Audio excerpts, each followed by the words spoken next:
Hello, howdy, and welcome to another Grow Lapse video all about the celery. I'm Catherine, the Aerogarden Homesteader.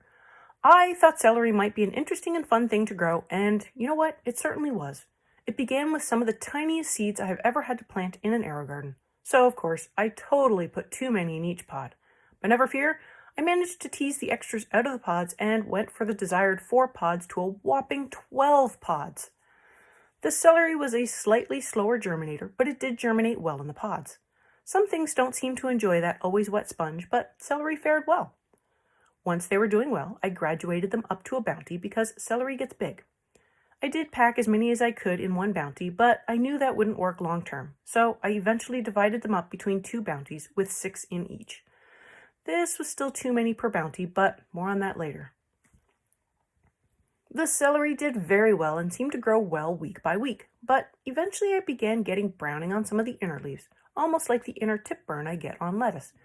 I couldn't figure it out if they needed more food or more airflow. I did eventually get a fan in the room, but it might have been too little too late at that point.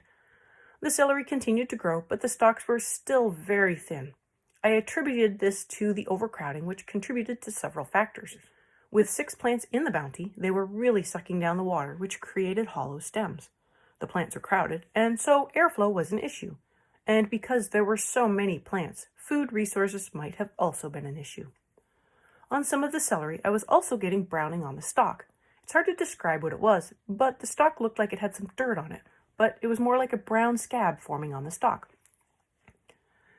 In the end, the celery seemed to be struggling. I thinned the celery down and pulled all the poorly outer stalks. I did this to see if fewer plants would be better. I don't think the experiment proved to be conclusive because of how poorly they were doing at the end, but in my mind, I do feel that fewer would have been better. I think 2 would have been much better, maybe 3 at the most.